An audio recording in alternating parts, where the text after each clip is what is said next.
Hello, Stacy here with Limelight AZ. Today is day 5 of my Thankfulness series, and today I want to say how thankful I am for the bees. Um, so I have been going through a pretty decent period, pretty good period for a couple months now. I'm still in bed. I'm not out of bed yet, but that is the lasting effects of the Lyme, not, I don't think, directly related to the Lyme anymore. It was at one point when it first started, and it was in the Lyme or a co-infection was deteriorating my muscles. But at this point, that is going to reverse, and now I'm just waiting for my muscles to come back and catch up to where my brain is, which is, let's do this.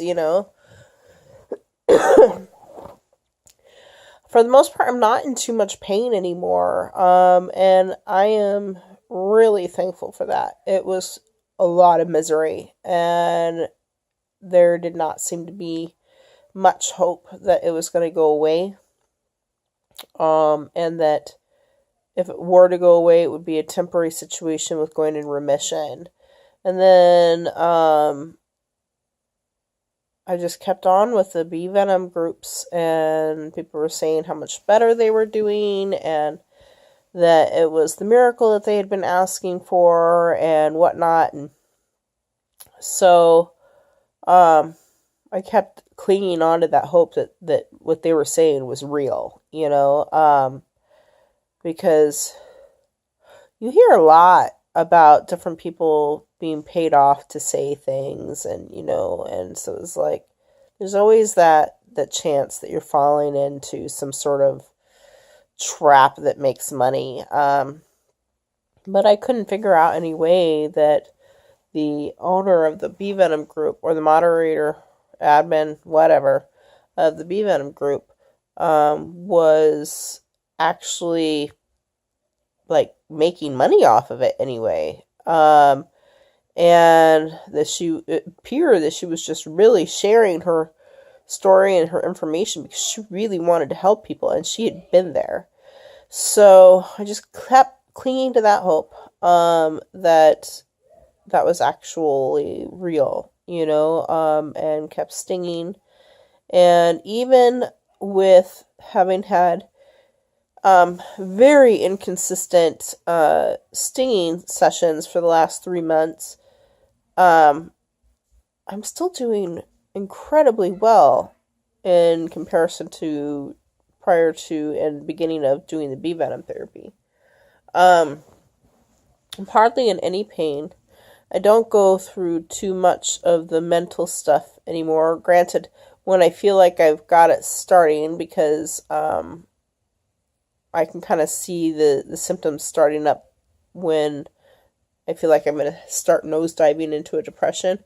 And a lot of times that starts with a headache on the left side of my head. And so I circumvent that by taking a leave, because I know that it has helped previously. So I don't know if I were to avoid taking the leave if I would continue that direction or not, but I don't take the leave real often. I was actually off of it for quite a while doing the bee venom therapy, but since the bee venom has been inconsistent for me in the recent months, that occasionally when that headache starts, I'll just take it, because I don't even want to go in that direction.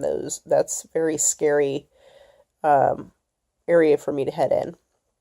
Okay, so totally off topic. At any rate, I'm not in too much pain anymore. I wake up in the morning frequently stiff. Like, oh, well, this isn't very much fun, and have to be up for an hour or two before I've moved around enough for my body not to really be stiff anymore. But then the rest of the day, I'm not in pain.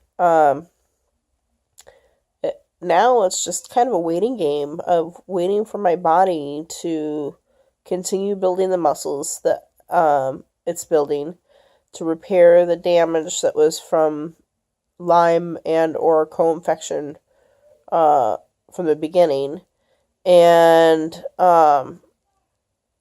make it so that I can use those muscles to get out of bed. So, I'm still talking to people that are going through really, really, really rough patches with the pain and the mental issues and all of that. And I'm so scared for them and so heartbroken for their experience. And it remains to be seen if this is just a temporary remission or not. In fact, with the bee venom, they say that that'll happen, that you'll go through these high periods, which I feel like I'm in right now, and then you'll hit another valley, and that each valley gets less intense and less frequent. Um, so far for me with the bee venom, it has been kind of like I'm on cruise control, which seems to be a bit of a different experience than most people experience. And I just kind of seem to be staying at a steady level. I don't seem to be having a lot of these types of um, ebbs and flows that has been talked about so frequently in the bee venom groups. So, extremely thankful for the bees. Even my mom, when we are catching the bees now, even my mom, she's like, I'm not afraid of them. I am thankful toward them because they're saving my daughter, and I feel the same way because they're saving me, you know? Yes, it is God that is saving me, but He's using one of His most amazing creatures, the bees, to do it. And you cannot explain the gratitude that is there because of that. And they're giving up their little lives so that I can live. And it interestingly reminds me to some degree of what Christ went through, and that He has used these bees to really drive that home for me. We know that He died on the cross for us and that He is saving us through the shedding of His blood.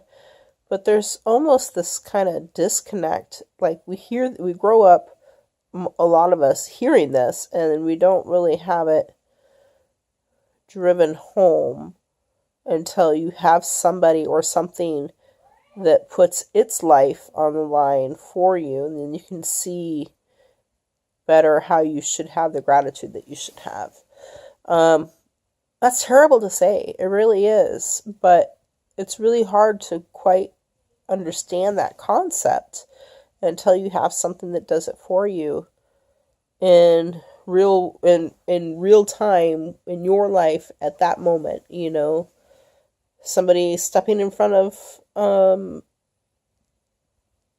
you to prevent you from harm, somebody or something, a dog jumping out in front of you to face an intruder attacking you. All of these things kind of really drive home the seriousness of what your life is and the value that you didn't realize you really had on your life. It's a very